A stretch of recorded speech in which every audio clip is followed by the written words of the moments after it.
Welcome to another episode of the Sound Sister Podcast. I'm your host with the most, Drea Doll, aka Dreywell. Meow meow. On this episode, we're going to be talking to the ladies from Go Betty Go, which I'm so excited to be talking to them. I've literally seen this band since I was maybe 18, 19 years old, which is a long time ago. One of my first bands played with them, and we've grown together. You guys, we've grown. Go Betty Go, we've grown together. You don't know this, but you're gonna find out. Oh, yeah. All right. Creepy a little bit? No, maybe. I didn't mean it in a creepy way. No. Awkward. All right. Let's go ahead and do a round table. Angela, what's going on? Meow. Hey. You meowed yourself in? I just felt the need. Not much, man. Well, actually, who am I kidding? I have a lot of shit going on. It's been a while, though. Just been working on different photo editing. Like I said, I'm just like nonstop, like getting commissioned projects, which are super cool. I'm super stoked on. I did get offered an opportunity to write local underground music reviews for this up-and-coming art zine called Culture Shock. Pretty stoked about. So it's going to be featured a lot of different... That's a cool name. Yeah, I'm stoked on that. So I'm going to be judging people's music, which feels super fucking awkward because, but we'll see how it goes. I don't know. If anything else, I'm just going to write about music. That's the approach I'm going to take. Because, that's how I roll. So you're doing like album reviews. Yeah. Well, why are you feeling awkward about it? I don't know. I think that there's this part of me that's like, who the fuck am I to say? I'm not in a fucking band. Like, but I was approached. Dude, but that's what rock album artists, critics. God damn it. I can't speak. I don't want to be that. Maybe it's because it's the That's what critics are, though. They just, Maybe I just don't want to be the enemy. Maybe I don't want to be the enemy. You've always been the enemy. You gonna throw some Almost Famous in there? No, it's what I live by. I am William Miller. Haven't you noticed that I'm the... You are William Miller of this group, but that's okay. We need you. You embrace it. Yes. Okay. I'm gonna do that. So we're gonna see what kind of like angle I take it. But yeah, I'm getting lots of people submitting stuff. So if anybody has an album or something that they would like me to take a listen to, it's released, local, hit up Angela Rose Red, and I'll take a listen. I can't promise I'm going to like it, because apparently I'm the enemy and I'm owning it. Yeah, man. You already critique my shit, and it's not even out. Oh! Damn. But it sounds awesome. Yeah. But it sounds okay. It sounds awesome. It sounds amazing. I'm so stoked for you. Yeah, Gabby, you're like your harshest critic. Yeah, you were dude, talking. I took it hard. Yeah. Like, I'm still writing stuff, but it's going. Wait, you're still writing notes on what you want to change? Oh, like shit, it's taking me like it's cut deep, song by song. Yeah. Per minute. Damn. Per second. But it was really fucking great, though. Yeah, but it could be better. That's true. Like I have a vision of it, and if I'm gonna release something, I want it to be to my specifics. So it's going back to remix, and then hopefully sometime in March release it. Yeah. But that's pretty much what I've been focusing on all week. Like, 'cause just my head has been spinning around it. Yeah. So. Yeah. Well, you're doing it, and I'm stoked for you. I mean, you can, being in this spot right now, you can really take it and run with it in whichever way you want to. But I don't know. I started taking my creative writing class towards my degree program, and it's really interesting because it's been a long time since I've started writing stuff that's personal. I've done lots of journalistic pieces. I try to put myself in there, but talking about like real core of who I am.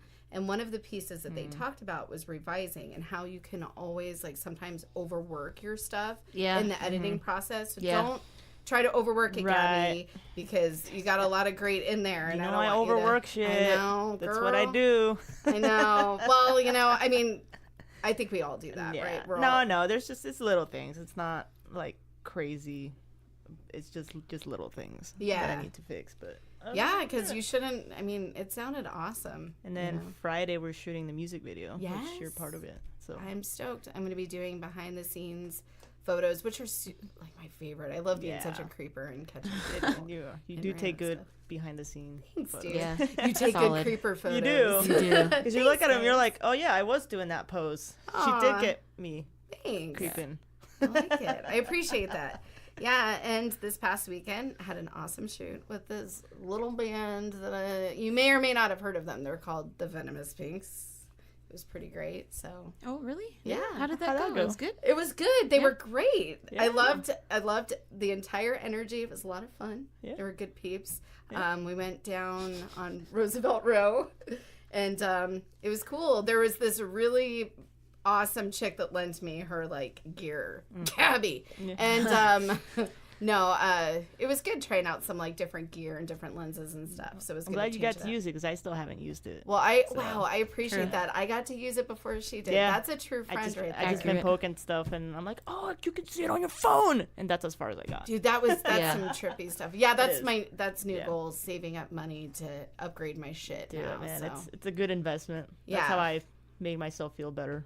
It's an Yeah. investment. It's an Yeah. investment in Yeah. the future. Yeah. Like, yeah. So. For reals. Yeah. But it's hard because no matter what, you're always chasing technology. You're always Yeah, like, once that's you right. get it, it's already old. So Have you looked in my room?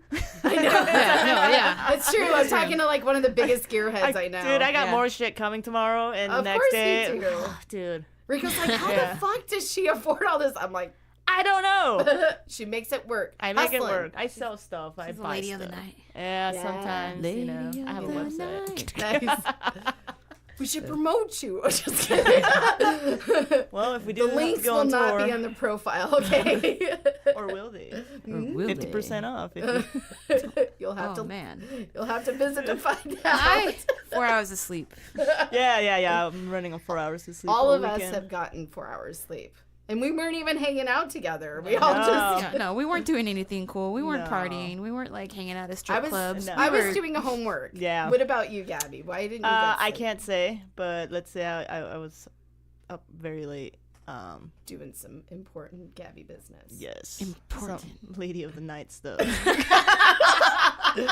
She worked hard for the money. Gabby of the night. Gabby of the night stuff, and I just couldn't go to sleep. So, I hear ya.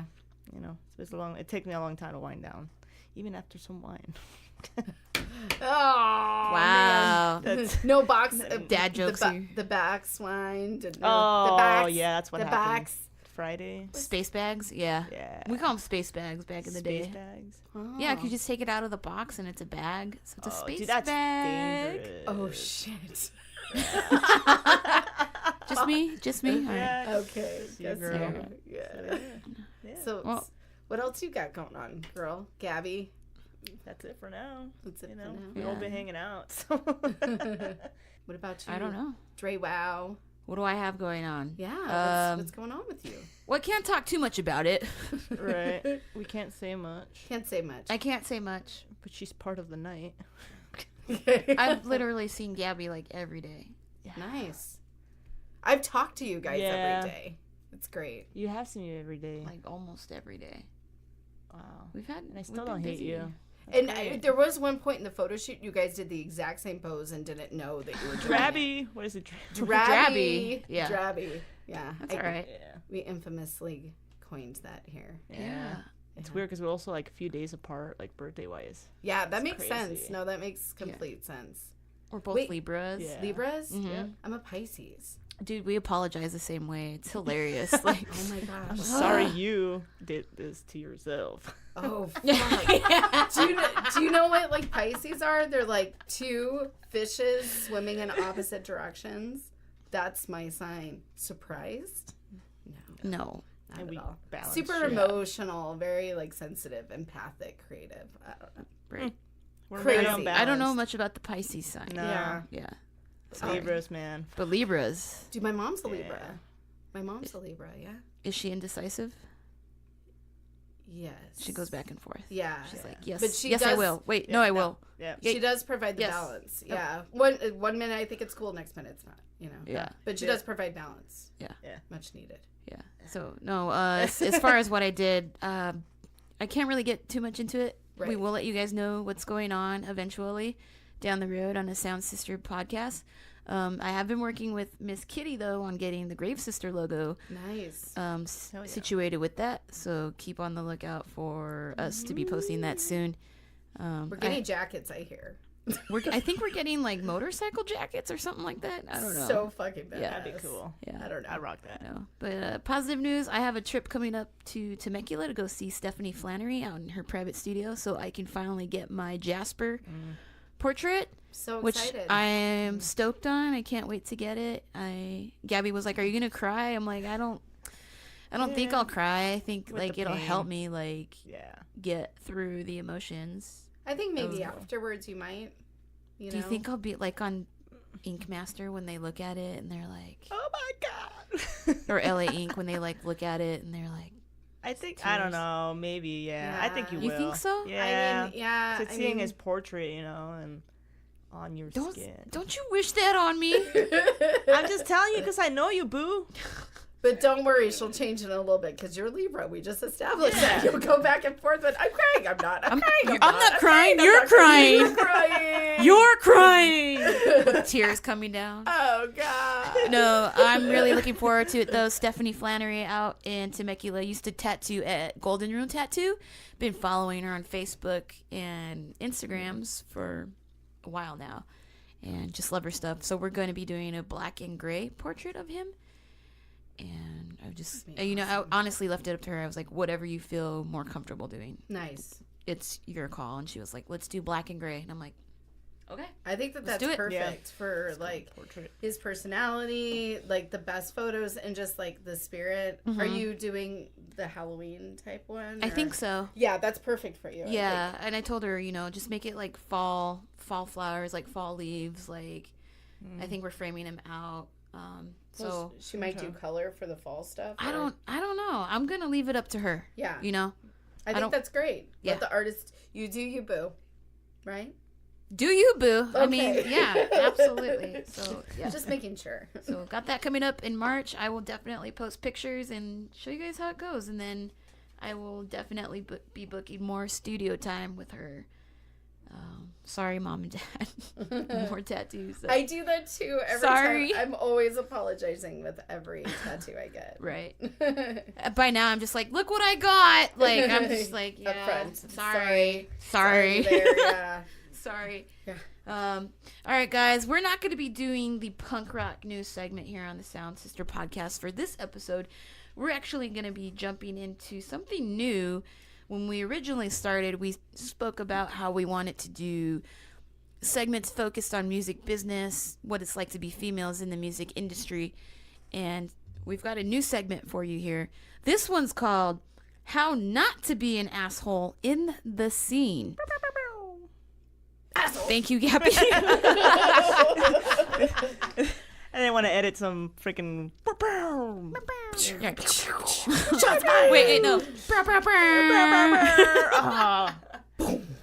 Should add. All right. How not to be an asshole in the scene. Angela, you want to lead us off here? Ooh, okay, so without naming too many names, but we have in the past collaborated with a certain individual. Even in our last episode, the Lewis Seidel interview that we had, we mentioned and thanked this individual. I personally have also worked with this individual through Punk Forefront and done various other collaborations. He is the owner and the person behind AZ Boss Sauce and Tempe Punk. And I woke up one morning to see an outrageous post from like a mutual friend talking about very descriptive things that happened with this individual who was supposedly a friend of theirs.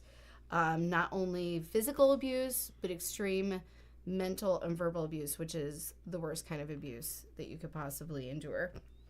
And it proceeded for her to speak out and to have enough nerve to tell her side of the story, which kind of inspired other people to come out with similar stories. But then it also got to be this huge back and forth of, is this person telling the truth? Are we going on a witch hunt? I just have to say, we need to always, number one, believe the victims first. The reason why people are constantly afraid, men and women, to come out who have been abused is because they're afraid of the negative backlash. I'm not saying that there aren't individuals that have been wrongly accused, but you need to always start out by thinking it's with positive intentions. I knew right away to my core in the pit of my stomach when I read that post it was true. Yeah. Because it was so fucking descriptive and so fucking real that it shook me and personally woke up some things within myself. And I have to say to that individual, I am so sorry that I ever fucking thought you were a good person, because you're not. And I hope you get help for not only yourself, but those you're in contact with. That's what I have to say. Yeah. Mic drop. That's it. Yeah. You know, I'm it. just saying, I mean, there's also afterwards talk about, well, there's two sides to every story. I was really, really drunk. I'm sorry. I was really drunk does not excuse things. I'm not saying that people who don't make mistakes couldn't get help and eventually turn the other cheek. But I'm sorry, the shit that you did and the fact that it's coming back with multiple people, you need to take a long look at yourself, because you have some fucking demons inside you. So you better fucking do something with that, because it's seriously creating a poison within our scene. And just to kind of touch on that, I just want to say it makes me a little disappointed when I see people, you know, still backing this individual, Right. saying, well, he's a good person. He's just like that when he's drunk. Right. Being drunk is not a fucking excuse. Right.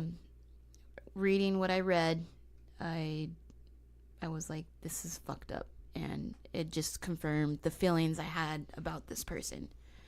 And, you know, I thought maybe I'm just being judgmental and not. Yeah.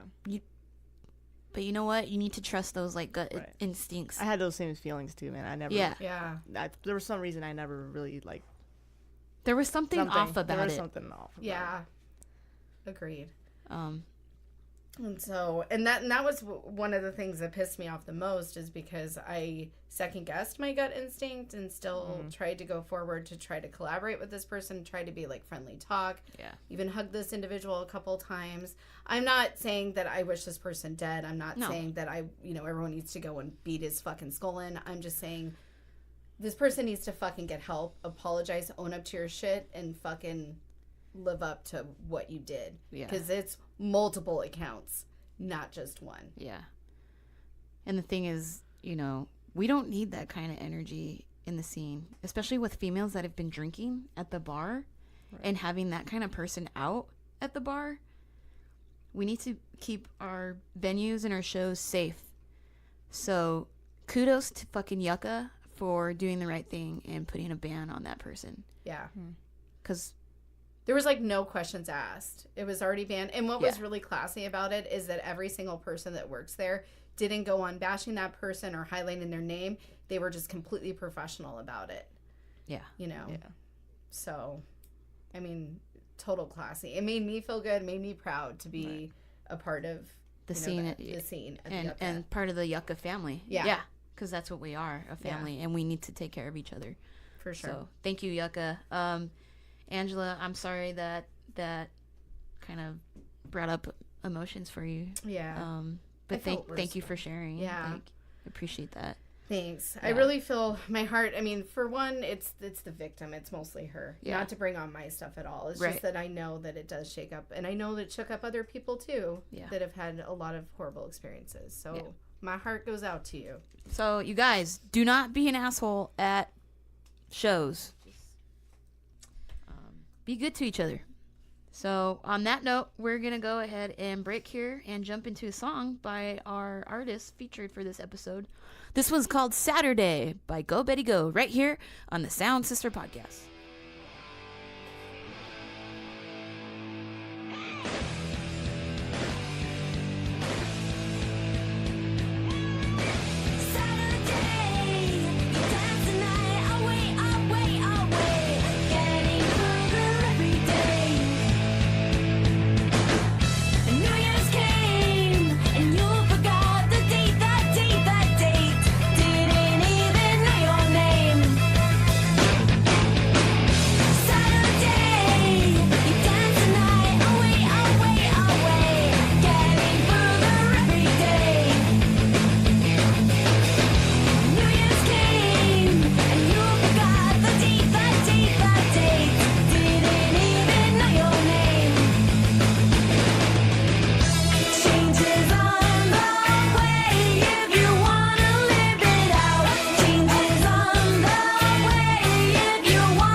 like about 5 families, and the last family had kids, and they named him, and then like we weren't gonna change the name. Yeah. You know, after that, I think before that his name was Coco. Oh, Coco.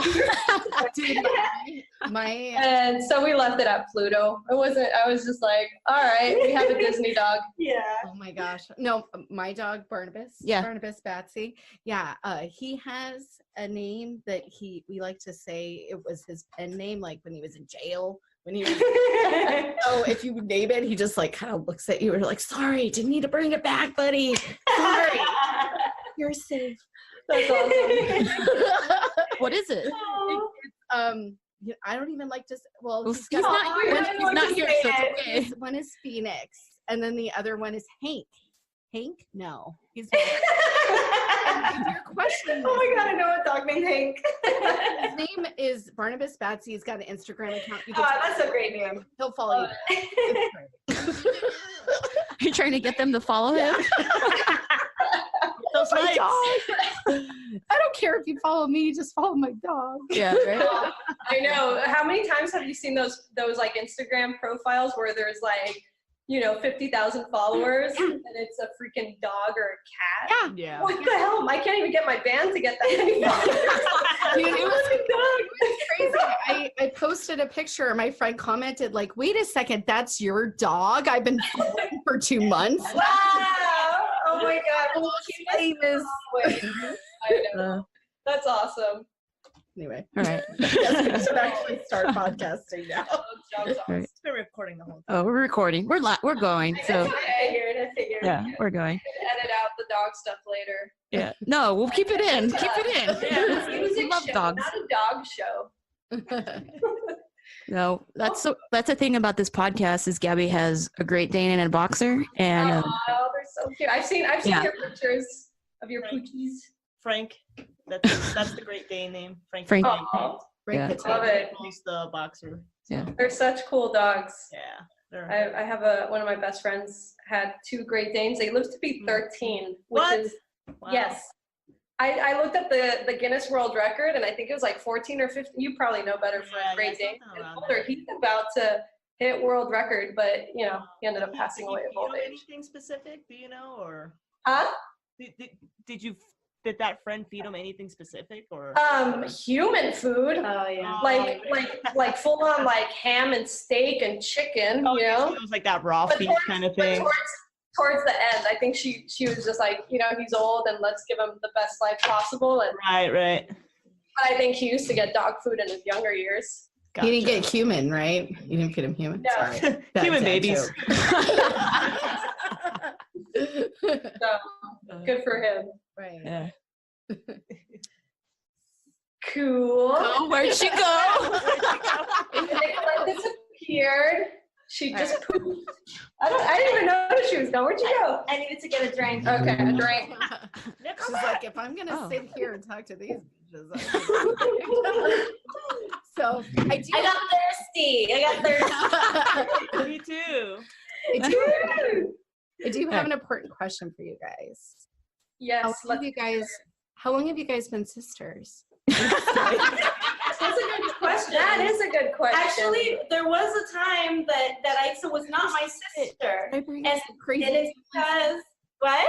Did I bring up some crazy family stuff? I'm sorry. Yeah. So this is kind of an interesting story. Not so many people can say this, but when I was born, the doctor, the nurse took me away, and they brought my mom a different baby, and she nursed that baby and had that baby for hours. Wow. And then at one point, the nurse came back and she's like, "Oh my God, don't tell the doctor, but that's not your baby. This is your baby."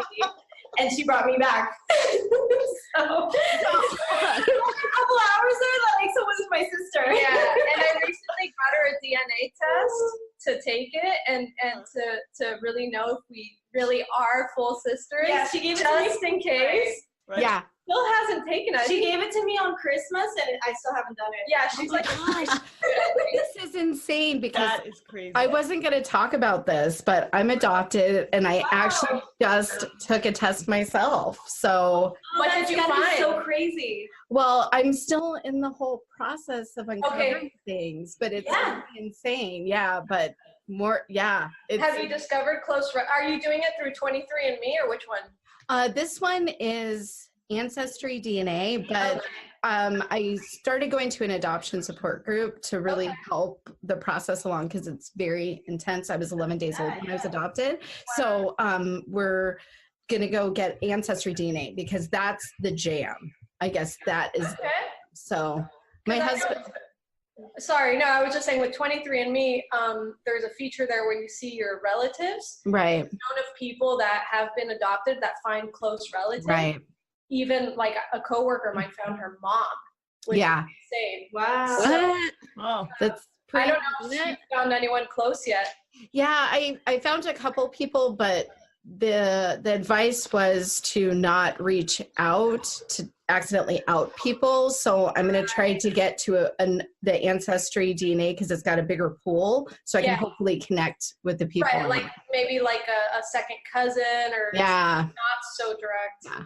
Yeah. Anyways, that's sorry. No, I find that stuff fascinating. I'm very much into genealogy. It's really cool because this is the first time in humanity that this kind of thing is happening, and that we get to experience that. You know, because it's like at no other time could we have had this story right now.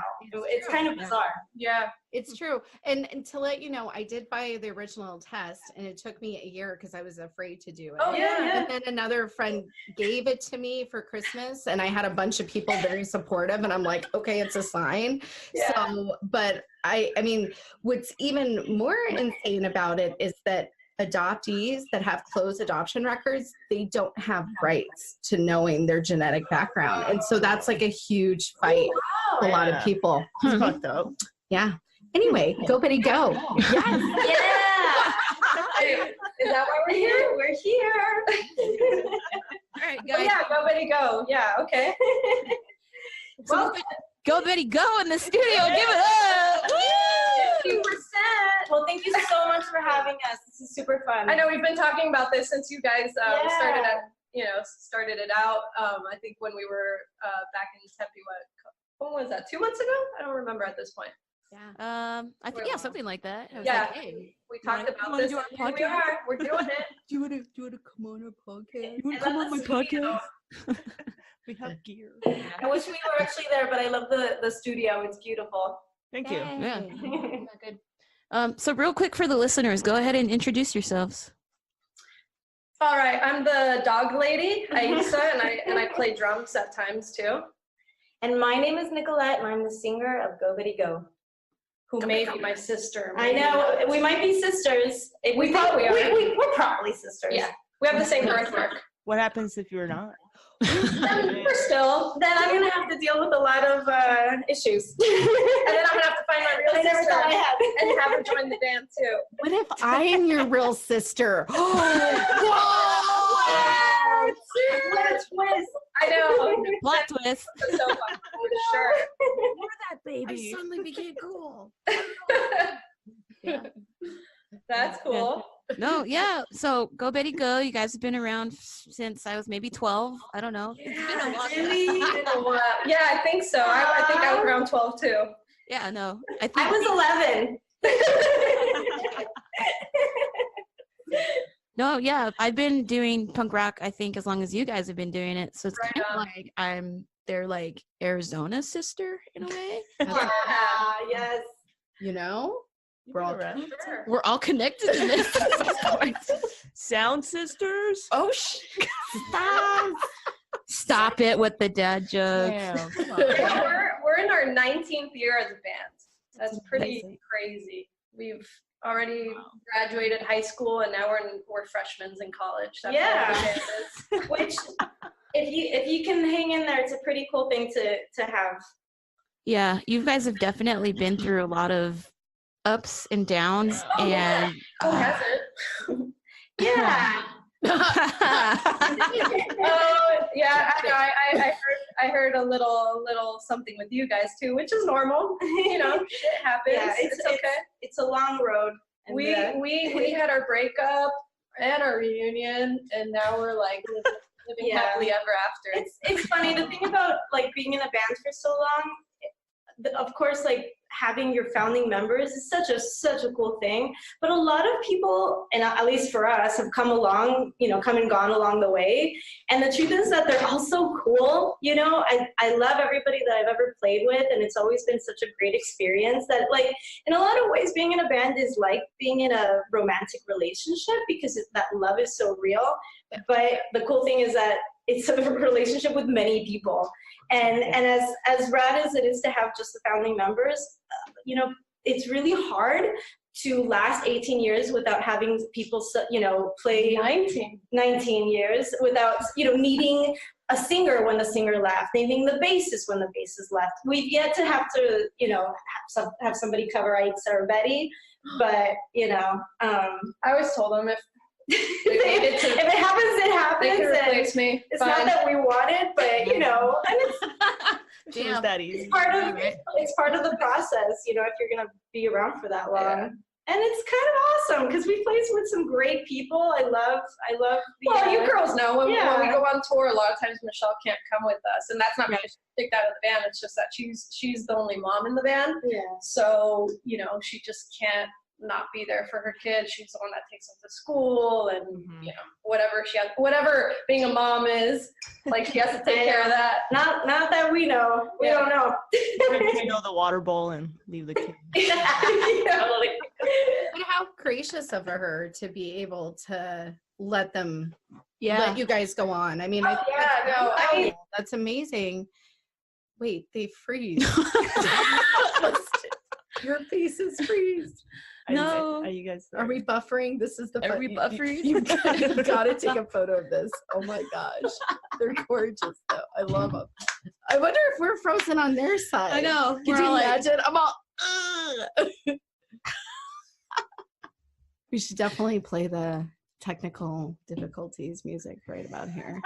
Do do do do do. So this has officially turned into the dog and cat show. It's Go Betty Meow. Go meow. Go meow. Go. So All right. back to what we were talking Where about. the hell were we? We were talking about Michelle and We're talking about yeah. babies, but not having a baby, but having. because Michelle had a baby. This Right. is Nicolette's cat baby. Yes. So I think through all of the story that we, you know, got to live in that we were on the Warped Tour and things were really stressful for me and I had to quit the band in a bit of a tiffy. And so there were a lot of, you know, feelings that went around back then that I think we all learned our lesson, and that allows us to, like you said, like there's something very graceful. What was the word that you used? Oh, just a lot of grace, like Yeah. being able. And I think that you're absolutely right, you know, but that comes from just like realizing that it's not a big deal. Like music is just like such a beautiful thing to make and such a cool thing to be part of that, you know, you let go of the drama, you know, I think, you know, I know I did, and I think she in a lot of ways is very aware of that too. And it's just cool to let it go when you can't do it and be there when you can, you know. Well, also it's just a lot of times, you know, I think to myself, like, it's kind of a miracle that we get to do the things we still do with you know, how busy we all are individually. So it's like with the band, it's like you could either just complain about like how much you can't do or just appreciate what you could do. You know? Nice. So with us, it's like we all I think are happy that we as soon as I truly like was aware that my ego was getting in my way, and that I let it go now, and I try not to let my ego, you know, cause drama, because I think that's what was happening to me. And as soon as you do that, there's like, stressful situations. Yeah, I mean, I don't just blame Nikki at the time for like wanting to quit. Like we were just as fault, you know. Yeah, it was some of the ways we handled our situations, and plus it's like you can only take so much time, you know, being on the road and not being at home and not being comfortable and not being in your element before you actually crack. So It's not going to be the same way you are if, you know, you disagreed with your friends because you went out to lunch and you disagreed during a lunch break. Yeah, or the conversation you're having versus being on the road, 5 weeks and being like, I want to pull my hair. I I'm honestly, going to react the same way in a comfortable situation versus in a situation where you just, and it's kind of funny because we're actually having a really great year this year. We have a lot of really cool stuff planned, and it's exciting for us right now because I feel like we're definitely like, we keep getting invited to cool things, and it's exciting. And so, there's always that possibility of what if things became the way that they used to be and we were on the road all the time again. And that would be a really crazy thing because it's a very, very particular lifestyle. if my job allowed it. It's being, Now it's like adulthood getting in the way, not whether or not we want to do being it. 19 and living on the road is very different from being 36 and living on the road, Yeah. But So It's Nicolette, I gotta ask you, when you quit, did you like mic drop and you're like, I quit this shit? in my own way, I totally did. Oh yeah. You're like, fuck you, you're cool. I did it very dramatically. It was very dramatic. Oh, there's it was very dramatic in the sense that we were literally on our way to San Diego from Phoenix, I think. We were on a MxPx-tour at the time. We were opening up for MxPx, which was a big deal. I had been my whole life, and like, fuck this. and I threw a fit, and I was like, "You can leave me in San Diego. I am not going home with you." Yeah, it was pretty dramatic. So what was the holidays like after that? Sisters? Like, that's what I'm really. I'm leaving. I think we had our V at the time, so she like literally like left out and called her boyfriend, come pick me up. Oh yeah. We're done. Oh yeah. And then that was like the worst. That was probably one of the worst days of my life, where I literally had to like, especially because at that time we were all 100% committed. Oh yeah. Like that was our job. There was no school, nothing else. That was it. And we had at the time we had a label, management, a booking agency. So I had to call all those people and be like, it's done, So that was just gut wrenching too. Yeah, because it's just like you have so many people working with you, and that you have to like call them and tell them that like shit's gone down. That's not a fun phone call to make. Mm-hmm. But it ended up working out. Things. We always say things happen for a reason. So it just wasn't meant to be at the time. Yeah, I mean, I definitely regret it now. Because there's a way of doing things. And sometimes dropping the mic and being a little, so-and-so is not the right thing to do. And I completely, I shouldn't have done what I did. I know. We had not in that way. We had some good shit. We were supposed to open up for Social B. Like a month after that. I was like, we had some good wow. shit. Oh yeah. Like mic drop. I'd be mad. I'd be pissed. I know. That never happened. Yeah. But you never answered how the holidays were actually. Or you mean between us after that? Well, the thing is that I love Aixa so much that That where you brought up, like, you might not even be my sister. There's a DNA test. like as much drama as we had, I called her that night and we had a good talk over the phone. I don't remember it. You totally did. Okay. Well, good. In that like this is all happening, but at this but just so you know, like let's keep talking, I guess is where we are. Yeah, and I mean we definitely it's not like it was pretty dramatic. It was right? the most dramatic thing that's ever happened to me. But we it's not like we stopped talking. We were still sisters. Yeah. Maybe in an awkward kind of way. There was a lot of anger for a long time, but we didn't stop talking. Yeah, we definitely. It's not that we cut communication. If anything, you kind of stopped talking to Michelle and Betty. Oh, I stopped talking to Michelle and Betty for permanently. Yeah, I didn't even want to see a photograph. I was so mad at her. I was so mad. It was sisters before Betty's. Right. Yeah. So we maybe we hated each other at the time as bandmates, but we could still be sisters. Yeah, of course. Managed it. And I went to a show and I saw a show. But years later. Yeah, years later. Because obviously we kept the band going with Emily, who was in the band for about 3 or 4 years, and then we just kind of like call it quits altogether. Everyone just was doing their own thing, and it was just like, it's kind of like the band wasn't going anywhere anymore, so we were just kind of over it. And Nicolette, was it weird for you to see a replacement singer come in? I mean, I love to watch the girls play. And so in a way, yes, it was strange because it's the first time I see them do it without me. Yeah. But I was, in my heart of hearts, I wanted them to do well. I really did. And I really hope that they would, make more music and go on cool shows and do lots of great things. Of course, you have that like, I was very angry at them for a lot of things that are just so stupid now, but I did want them to do well, and so yeah, like I was happy to see them, and I just like it's such a fun show. I mean, I hate to toot my own horn, but even without me, it's such a fun show to watch that it was cool. You guys performed at the Troubadour? Yeah, but I think the only show you went to was the Key Club, right? Was it the Key Club? I thought it was the Troubadour. I went to the Troubadour show. Okay. With Ted. Oh, yeah. Wow. I don't remember either. Yeah. I have a bad memory. Yeah. But yeah, I don't know. It's like drama will come and go, but for me, family is the most important thing. Well, one of the things that I wrote about after the Girl Gang tour, because I hopped on there. Yeah. And it's actually located, the piece, on our Sound Sister website. So for those who haven't checked it out, I've only talked about it every other episode. But one of the things, if you don't mind, I want to quote about, because this has a lot to do with what I feel that you're trying to paint. So Go Betty Go came in with their energetic set that always encourages their fans to accomplish what they want in life. Their set, I witnessed a former singer share the stage with a current vocalist. Also, the touring bassist stepped aside to cheer on the full-time lineup.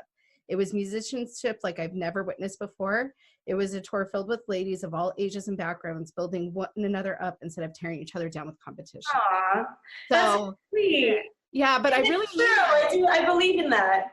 But it was true because, you guys really didn't. I was kind of in the background, but you definitely were.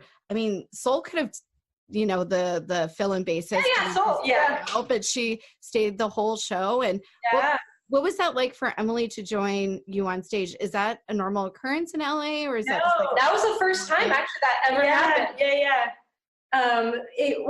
I had not truly met her. I was introduced to her briefly. So what we did is we got together at Golden Roads like a couple days before, just so we can sit and talk. And that was my first time actually like sitting with her. And I think in a lot of ways, we had a little bit of stuff to hash out, because not through me, but between Aixa and her, of the last time that they I hadn't seen Emily in a few years either. Yeah, so there was a little bit of like, here, I want to hear your side of the story and this is mine. And as soon as and that was done with in the first 15 minutes, but of course you have to do it. And then I got to like meet her, and I just think that she's such a cool chick. Like, she's super charming, really smart, beautiful, has fun taste. Like, I liked her. I genuinely liked her. And so for me, I'm glad it was such a nice moment, because I realized like this is the person who had to spend many years and many shows and many tours with the girls, and I'm glad that she's so cool, because of course that's what I want. And I as much as, of course, like I said, like the ego gets played into it. It's like, oh, it's my songs, it's my this, my that. They wrote a great song together when I, left the band, and I think that song should be played, and she should be the one to sing it. And so, of course, like, I'm happy to include her, because that's part of the story of Go Betty Go, and it should continue in its own way, Yeah. Don't steal my band, Emily.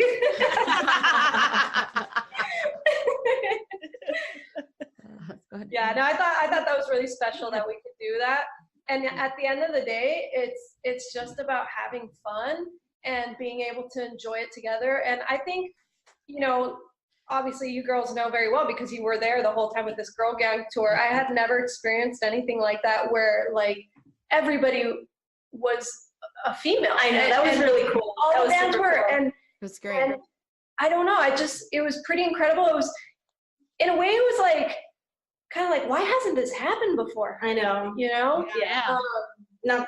I'm sure it happened somewhere, sometime. Maybe, but see, how hard is it to think of a situation where literally that was the case with us on the Girl Gang tour, and I think oh gosh, I can't remember what got us thinking we should bring Emily into this. I think it was just feeling. I think I brought it up, or Nicolette brought it up. Again, my memory is It was my idea. It was her. that was the fact to bring her into that as well, and be able to share that, because I think we were celebrating also. Oh God, why did that happen? But I don't know. It doesn't matter at this point. Honestly, it was something that I've always thought of, because, you know, I wanted to hear that song, and I thought it'd be cool. Oh, it was just for her listening. No, I mean, I thought it'd be a nice thing to do, you know? Like, I had no drama. Yeah, but, and you know, Sol is amazing. Sol will, like you girls said, she didn't play that LA show, but she still was at the show. Right. And you know, this is an idea we've had for a long time, and it's just because we're so busy we can't make it happen. But eventually we want to make it happen. Is we have asked Sol to like learn second guitar parts. So like if there's ever a show where that happens, she could still come on stage with us and play them. But we've been so busy, we can't even rehearse as a 5-piece. You know, that's something maybe we could do someday, where for example, when we go on tour next month with the Dolly Rock, Sol is going to come with us to all the Texas shows, and then Michelle's going to play the LA and Orange County shows. So same thing, you know, but if we all had the time, Sol could have learned the second guitar parts and played those shows as well. But instead, she'll probably be there, and Michelle will be playing bass. Yeah, I mean, never say never. Like, that's what I mean. Ideally, we'd love to have that happen. So we're about to spend 7 days with her in Uruguay, so maybe we'll convince her. So I gotta ask the dish on Emily. I've seen the videos of her auditioning for American Idol. Oh yeah. And about she mentioning you guys didn't know about it, and Europe tour. So what happened? Yeah. So on tour? Yeah, did you go? Yeah. No, that was pretty. That was What's the dish? That was kind of the beginning of the end of Go Betty Go in that era, because what happened is we had booked a European tour, like a 3-week European tour. Okay. And she just probably like 2 or 3 weeks before the tour had been going to American Idol auditions. And she didn't tell us, you know, because she wasn't sure how that was going to go. But she actually kind of got further into the competition, and she got to a point where if she passed to the next level, her schedule would need to clear up for like the next 2 months or something, meaning that European tour was not going to happen. So when she told us that, I mean, I was just like, oh man, not like it just not again. Not as bad. Like I can honestly say Nicolette broke my heart even more. But with her, I was just like, fucking A. So in my head, not even in my head, I was just like, okay, you know what? The plane tickets had been purchased. The dates had been confirmed. Like this was ready to go. I told Betty, I go, you and I need to learn how to sing and play these songs. So there would have been a tour where Betty and I were singing lead, which would have been awful because it would have been awful because I mean, to sing and play drums, first of all, I can barely do the backups when I do them because it's like running a marathon, you know? So I run out of breath. So it would have been really hard to sing lead vocals. And Betty is very shy. So she would have had a hard time to come out of that shell. It might have been good for her. It probably would have been good for her to come out of that shell. But obviously what ended up happening, because the tour did go on and Emily did sing, is she actually got disqualified, which I was like, yes. Well, and just going back to the fact that you decided for the Girl Gang tour to bring everyone together, I think it was the antithesis of the entire theme and heart of the entire tour. I mean, I felt even special too because I was the female journalist that went around. I know, yeah, that is really cool. Yeah, absolutely. I mean, it was my William Miller moment from Almost Famous, even though I gotta think of my alias, you know, the female version. But no, I think that's really great that you guys did that. I feel like in a lot of ways, all of us women doing this, we're almost like the daughters of the revolution, you know, because we can't claim that we're the ones who, like pave the way, because I'm not paving any way. Yeah. I'm just riding it, and it's really cool that it's happening, and I'm super grateful for everybody who broke down those walls before. I am calling it now. You guys are going to do Daughters of a Revolution. Oh, yeah. All the girl gang tour bands, kind of like We Are the World shit, only in the female awesomeness. Let's do it. I love it. Absolutely. Yeah. That's the next tour name? Daughters of Revolution? No, like you guys should record a song. Like, instead of, We Are the World. We are the daughters. A little faster, a little harder, but yes. Obviously, I will not be faster, singing. she said. I'll do some gang vocals. There you go. That would be very cool. Some's there is all I'm saying. Yeah. I think you're onto something, dude. Yeah. I feel it. I feels it. I love a good crowd gang like song. Yeah. And I mean, if you got all those bands together for one song and it was something with that theme, fucking A, dude, you could use a one-off and then take the money to go to some charity to benefit like young female musicians.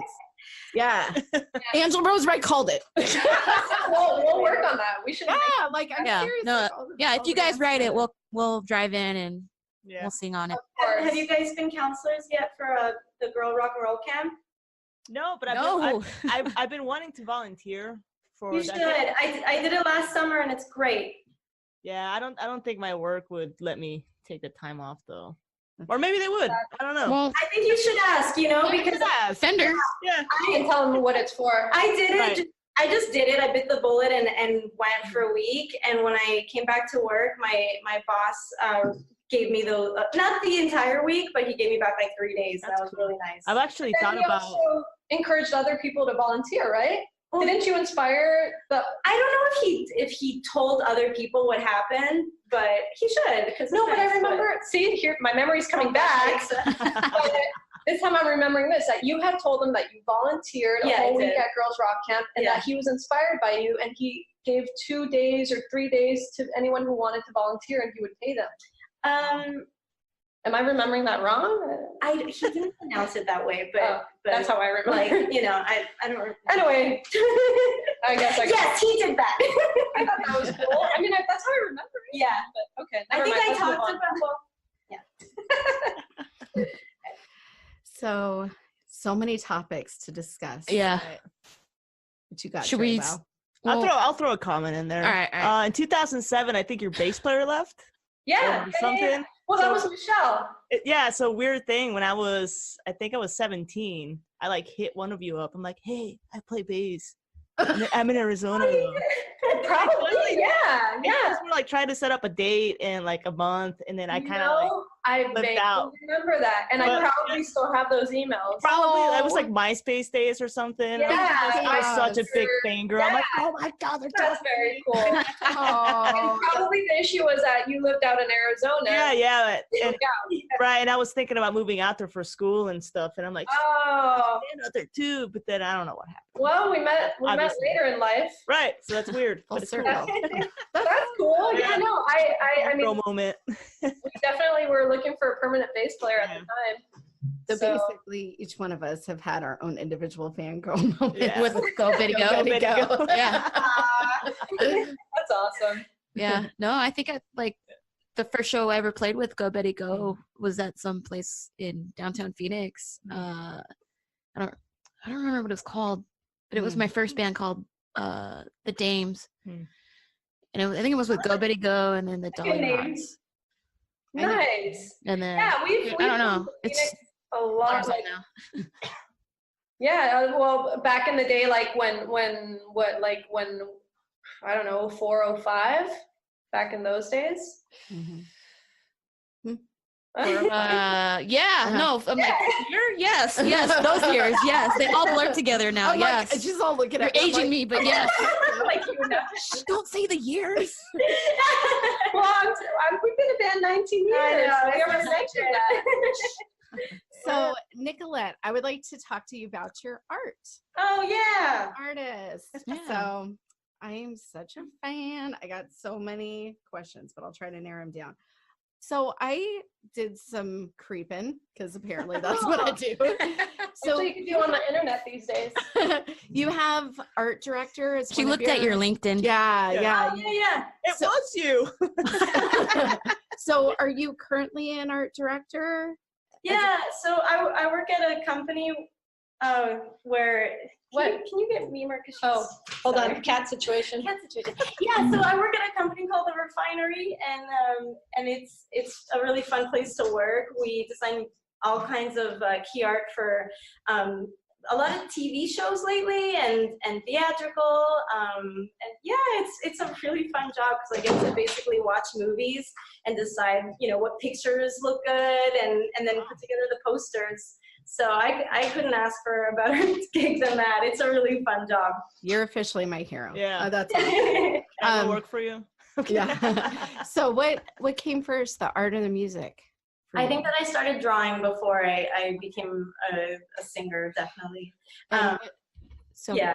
Go ahead.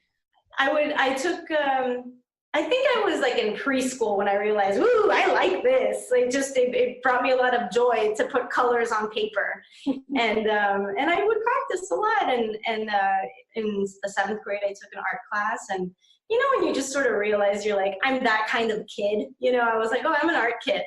And I used to fantasize of being like an animator for, I don't know, The Simpsons or something. But the funny thing is that sometimes when you grow up and you investigate the things that were your dreams, it's not what you imagined. And not as charming. Yeah, I feel like a lot of the illustrators that work on big cartoons like that, they are very, very hardworking in a way that I think is a little bit difficult on them, like physically. Well, it's an abusive industry. It kind of is, yeah. I got to meet a few of them, and they were super cool people, and very, very talented. But yeah, I don't think it's a job for me. It's hard work, but yeah, no, then I ventured off. I was like, oh, maybe graphic design will be cool. And when I did leave the band, I jumped in full force and went to Art Center and got a degree in graphic design. That's great. Yeah, I noticed with your graphic design, it has almost like a paint quality to it. You add some kind of texturalization to it. Yeah. I kind of have an anything goes policy with my art because I think as a graphic designer, it's this complete freedom of putting illustration with photography and manipulating the colors and doing the line work and adding textures and adding liquid, whatever, like anything. I love to play with glitter, different materials. And recently I got myself a Cricut, and I'm having which is basically a printer, but instead of printing, it cuts things. Yeah. So I'm able to put different materials on things and glue them together. And oh man, I'm having a blast. And Go Buddy Go is such a great way for me to show my work, which is really cool, that I can carry it with me everywhere I go. I'm noticing a lot of the main subjects of like the posters and stuff. It's got a little element of Nicolette in each. I don't know. I feel like it's like different sides of you. Like it's your persona in different ways. Yeah, her alter egos. Or is that like? Yeah. I mean, of course, like I'm creating images of things and people that I find fun and interesting and that I would want to look at. And I do like myself. So, I guess I put myself in my work, but it's not necessarily me. I'm not creating like a Frida where she made portraits of herself. Like I don't have to, it doesn't have to have my face, but it is your essence, the spirit of what I'm into at the moment. Yeah. Yeah. I dig it. No, it's great. I mean, that's what every good artist should do, right? Is reflect. I'm just having fun. Yeah. As a teen, I was super into, and I mean that's the name of the band should tell you, just pinup girls. I love looking at beautiful women and when they're drawn interestingly. Betty Page obviously was such an icon, and there's just something so fun about all her pictures, and she just exudes this joy that I love to look at, and especially all the illustrations that came out in the 40s and 50s. So in a way, like I feel like I'm continuing that love of the female form and just making people, and showing their beauty for me is really fun. And I like to create them and paint them blue because it's just like any woman, it's anybody's color, you know? Right. Yeah. I think that's beautiful. It's very universal. Right. So if you were to have a beverage with one artist, alive or deceased, who would it be? Oh, I would love to meet Patti Smith. Absolutely. She's such a glorious human being, and I just love the way that she thinks and the way that she talks and her point of view and all of the fascinating things that she knows about. And she's constantly pointing out different people in history, like, oh yeah, I mean, hands down, Patti Smith. And she's alive. I just saw her perform in San Francisco, and she did such a great job. She's 72 years old, and she kicked 72? Ass. Her voice was perfect and very, very energetic. It was fantastic. Great. And dead, I would love. I mean, the language barrier, whatever. She's dead, so maybe she can speak English to me. But Edith Piaf. Nice. I just have such a respect for her. And I think she's such a kooky lady. I'd love to hear her stories. What about you, Aixa? I don't know. That's okay. Yeah. Oh, but artist as in singer artist or any artist? Any artist, anyone that influences you. Well, I think she's hilarious, and I think I'd have a lot of fun talking to her. Oh, Madonna. I would love to meet Madonna.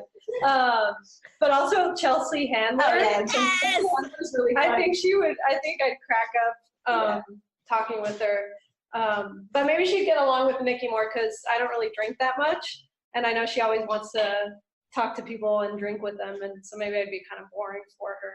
I don't know. I think you're quite, you would. I've had dreams about hanging out with Madonna. Oh, she's got the makeup. I was wondering what was in your cup. I'm like, what's in your cup? I knew it was whiskey. Yeah, I just thought it was like tea or something. Yeah, iced tea. All good. I got wine in this little cup. There you go. Nice. Yeah. Talk about some. Well, I want to, let's talk about this creepy picture you posted on Instagram a couple. Oh yeah, the Winchester Mansion picture. Yeah. Well, I mean, you know, I think most people know the story, which is that the Winchester Mansion was built by Sarah Winchester. She bought a little farmhouse, and she inherited millions of dollars. Imagine, this is turn of the century, I think, when all this happened, where she inherited this money. So she was a multi-millionaire at the time. So Wait, but you have to start from the beginning. well, the Winchester rifle. Yeah, the Winchester Oh my God, rifle. am I telling the story wrong? Yeah, well, basically she made her fortune off of her husband's Right. family's business, which was what? The Winchester Making rifle. the most popular gun in its time. And not only was it that it was popular, it went from being like, it used to be that you would shoot once and then have to like reload and it would take a minute. But with the Winchester, you could shoot like 19 times and then you'd reload. And so Yeah. a lot of people started dying because of that. Well, gun. it was the weapon used during the Civil War too. Right. Yeah. So a lot of people died. A lot of She was people haunted died. by the spirits of all the people that had died. And so she built this especially all mansion. the Native Americans at the time were being Yeah. slaughtered like crazy. And so can you imagine having the weight of all that death like on your back? And so she was haunted by it. And I mean, not only did she inherit all this money, but her husband dies, her daughter dies, and she's totally alone, and she's without any family and like a ton of money. And so she is told by a psychic to start traveling, and that the spirits will tell her when to stop, and that where she stops, she's going to build a house. And so she ends up in San Jose, California. Yeah. So yeah, that picture was taken in one of her gardens. And when we developed that picture was taken in the 90s. We were like 15, 16. Mm-hmm. And what we noticed when we developed the picture is that if you look at the window on the top right, you see what at first looks like clouds. Yeah. Because that's just obvious, the reflection of the clouds on the glass of the window. But if you look closer, you actually can see the shape of faces. And it's almost like, I don't know if it's your mind playing a trick on you, where because you know the history, you're like, oh crap, they look like ghosts, you know? So it's like, yes, they probably are clouds, but it's kind of a coincidence where you see so many different faces. And there's even one where it actually looks like a general, like he has like a beard and kind of a hat. And I don't know if it's too small to see on Instagram where I had posted it. But unfortunately, with that picture, when it was developed, I don't even know why we did this. Yeah, but we made them little. We developed them really small, and I don't even know what happened to the negative. So if we had that negative, we would have been able to blow it up. Might be summer. But knowing the history of the place, you know, it definitely makes you think that it could very well be something. And everyone who's seen that picture, here I'm looking at it right now too. Everyone who has seen that picture has said the same thing, that they absolutely do see some faces. Oh shit, up there? Yeah. Dude, that's a fucking face. Yeah. So there's like a face. Like that bald, like I don't know if you can see it on Instagram, but on the original image, you almost see like a woman holding a child. So you see like two faces. Oh, creepy. My Instagram is not loading up right now. I don't know what the hell's going on. It But almost looks like there's an orb in front of me too on my face. an orb? Yeah. I don't know. I'd have to look at the picture. Do you guys mind if we include that photo? Yeah, no, please do. It's a cool gallery? picture, yeah. Yeah, go for We'll it. send you like the higher res image of Okay, it. great. Yeah. Well, one thing that I'm curious about, do you guys have any background in photography? Nicole, I know you had mentioned Yeah, photography. I have a lot of photographers around me, and I've been curious about it, so I kind of Okay. understand it, but I need to be better at photography. Why? What were you going to say? So, well, what I'm seeing is if it really was the reflection of clouds, it would have shown up on other windows. It's Yeah. only that specific. It is that only window. Oh my god, I But, didn't think about that. That's true. but I mean, you do have to, it's an L-shaped building though. I mean, Yeah. yes, No, I've you're thought right. about that, you know, when I look at the picture, but also the middle windows are open. No, except for the bottom. Those aren't open. Yeah. No, I think you're right. That is true. So anyway, it's one of those things, you know, with the paranormal, it's just the unexplained where Yeah. there is no Yeah. better explanation except saying, oh, they're ghosts. Clouds would have showed up. There would have been would've showed up. partial cloud At in least. somewhere Yeah. in the bottom one. So yeah, it's And do you guys see the general, like He's got a hat on. like the lower right? Yes. Yeah, so It's so weird. I'm not like making that up. Like it really does kind of look like a general looking like guy with a big hat and maybe a beard and like a uniform. And then Nicolette, this is you, right? Yeah. Okay. Look at. I mean, there's movement in Does the that picture. look like an orb? That's what I was gonna say. It looks like a purple like orb Yeah. thing in front of me. Okay, because you're holding your brother, right? Yeah. Yeah. Yeah, right on it. Yeah. Or is that a shoe? I don't know. I'll find the original and It's on take a your neck, better look at it. too. It's by your neck. It's on the who took Yeah, the yeah. photo?